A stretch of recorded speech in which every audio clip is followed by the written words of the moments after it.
Hey, what's going on YouTube? Gary here, gzduel, here to bring you guys a match on Dueling Network. I had a lot of fun playing this match because I'm playing my Dark World Exodias. Of course, it's not going to be the quote-unquote September banlist one with like the 3 pod dualities yet because DevPro didn't update themselves. Sorry, not DevPro. Dueling Network didn't update themselves, so we're still playing the March 2013 format, but it's gonna be all right. Once the official format drops, I will be able to just make some minor changes, and it will be all right. So right now it's been testing really well. I'm still moving around the pieces in the main deck and the extra deck, so they can side in very well, and they'll have a lot of synergy. But other than that, it's been really well, going really well. Now my opponent is playing some samurais, and actually that's a pretty bad matchup for my deck. Mainly because they can go Naturia Beast, which can lock down all of my spells, and they can go Xian, which can lock down some of my key cards. But unfortunately for my opponent, he didn't go for first turn Xian, so I'm about to go off into my Exodia. Of course, I can't draw first turn because I use the 2 Reckless Greeds. I'm going to use the Upstart Goblins to draw into new cards. You always want to use these cards first to get yourself some free pluses, and then you want to use your conjunctional cards because as soon as you have the pieces, now you're going to try to go for a little snow engine. But before that, I don't think I'm going to go for the snow engine because I have card destruction, because card destruction changes up the game completely. Now I'm going to use card destruction, discarding my Exodia pieces. Yes, guys, I am discarding Exodia pieces because I have Pot of Avarice. Now that's a very smart move because since I discarded snow, I will be able to search a snow, and since I discarded brow, I will be able to draw an extra card. So look at all the pluses. Now I haven't used gates. I'm going to use gates' effect, use snow, discard snow, sorry, and I'm going to search for something else. Now I'm going to activate the second gates. Over here my opponent goes wait, and I was like, oh no, does he have like a Mystical Space Typhoon or whatever, because that would suck. Now I'm activating gates, and he does indeed have Mystical Space Typhoon, but it really doesn't matter at this point because I have Dark World dealings, and I'm going to discard snow and use snow's effect to search for another gates. What else, right? And I'm going to use the gates, of course, and I said gates effect, but I realized I don't have any other Dark World monsters. I'd rather just use trade in, draw 2 cards. Now I draw into brow. Now I use gates effect. Now I use gates effect. You guys will see. You see that I have my Morphing Jar in my hand. I thought about using Morphing Jar as like just speed up the deck that much more. And when you're siding out the Exodia pieces, you're siding in Dark Worlds, you can actually do something really cool with it. You don't have to side out the Morphing Jar because it will help with both types of decks. But Morphing Jar really conflicts sometimes because once you use the card destruction, you don't necessarily want to use Morphing Jar again because you're just running through your deck so quickly, and sometimes you might not even draw a Pot of Avarice, and that might really screw you up. As you can see here, I used Pot of Avarice when I had a Morphing Jar because I just wanted to end the game this turn, and that Morphing Jar becomes dead in your hand, and it's a rock monster, it's an earth monster. It really doesn't synergize with a lot of the draw cards, but other than that, it's a pretty good card. If you don't draw into card destruction, you can use Morphing Jar. If you don't have Morphing Jar, you can use card destruction. I guess it's okay, but I'm still going to test it just to see, just to make sure at the end what I prefer. So it seems like I drew into all my Exodia pieces, and I just win right there. Now game 2, I'm going to side in all of my Dark World stuff. That's the playstyle of this deck. Game 1, you steal that game 1 by using Exodia. Your opponent's like, what the heck is he playing? And then they figure out you're playing Exodia. So they might side in things like Drone Lockbird, or they might side in things that try to hurt like an Exodia deck. They might side out things like Bottomless Trap Hole or Dimension Fissure because they see that you don't attack. Dimension Prison, sorry, because they see that you don't attack. Now those things are really good because once those things are sided out and you're playing actual Dark Worlds, you can feel free to summon your Grapha, attack with your Grapha, and it will not get banished. And all the Mirror Forces and stuff, they might side those things out as well. So those things might not get in your way either. So that's going to be a really good thing to do.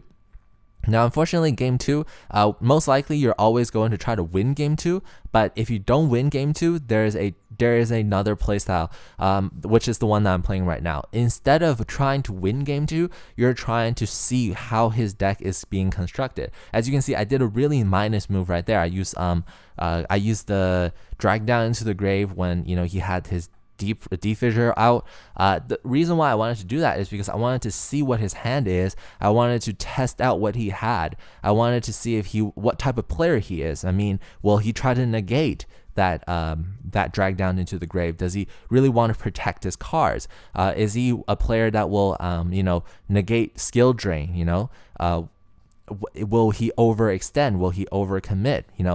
It seems like he's a very cautious player. He has the 2 search cards, like he has a reinforcement army and the smoke signal. He could have gone for something to reinforce his Xian. He could have gone for something like, I don't know, maybe a spirit, but he didn't do that. So it's kind of weird. So I'm going to use Dark Hole. I'm going to get rid of his Xian, so that's going to be good. So right now, once I get rid of his Xian, as long as I play it safe, I play it well, I might be able to actually win this game. So I'm going to use Snow, just try to bait out things. It didn't happen. Nothing really triggered off. The reason why I didn't use Heavy Storm right there is because I didn't think it was that necessary.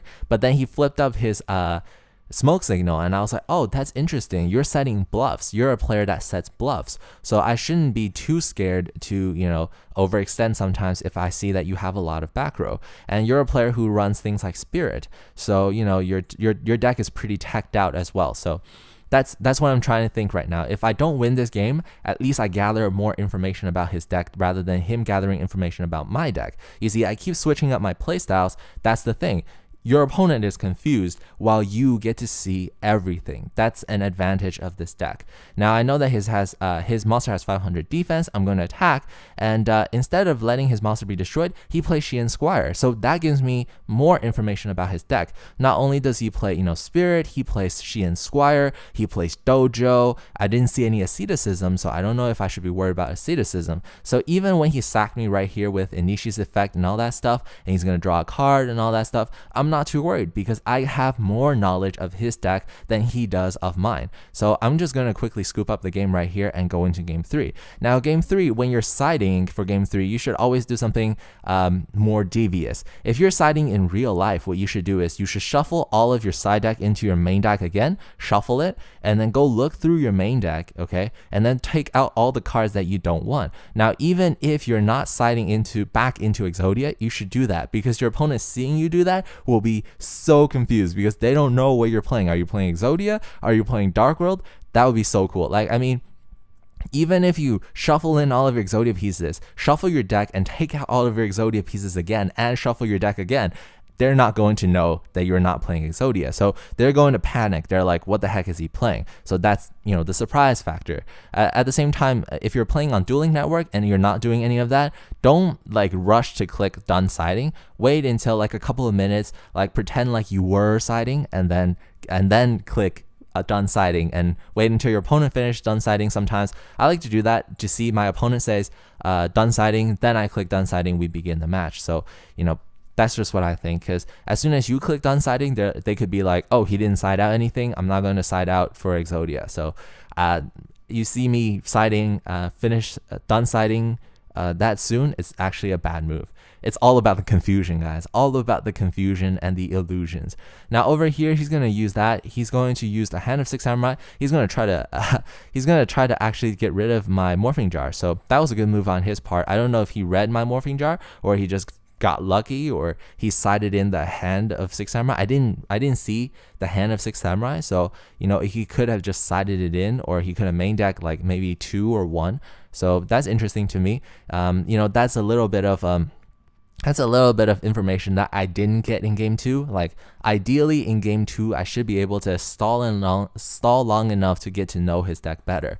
Now I'm going to use Trag. I'm going to try to test out some of his back row. I'm going to go into Maestroke. Now had this Maestroke play gone off, I would have had so much advantage because the Maestroke is a fiend and my field card boosts up his attack and defense by 300. Now he used the Solemn Warning, but it actually isn't really minus for me because the fact that he used Solemn Warning, he decreased 2,000 life points, but I gave him free life points, I granted. But I mean, I used one of my cards to steal his Kizan, and then I exceeded with his Kizan, forcing him to play another card, so it's a 2 for 2. I'm not too worried about it.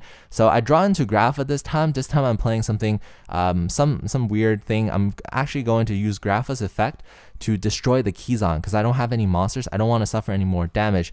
Samurais might go OTK you, and then I'm going to leave his back row. The reason why I left his back row instead of MSTing his back row or using the graphics effect for the back row is because I don't really want to just burn my card on it. It could be an MST and my field card could be gone.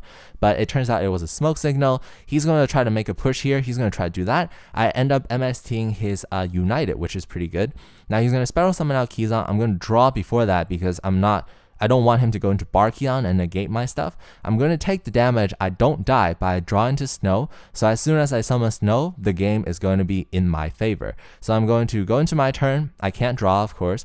And I'm going to banish the Maestro because it's a Fiend, discard Snow, search my deck for another Snow. And then with that Snow's help, I will be able to summon out Grapha. But before that, I'm going to Dark Hole. And then my opponent he has one card. Samurais can't top deck. And he realizes that. And he's just going to scoop up the game right here. And I'm going to win. So I hope you guys enjoyed this duel. This is Gary GZ Duels signing out.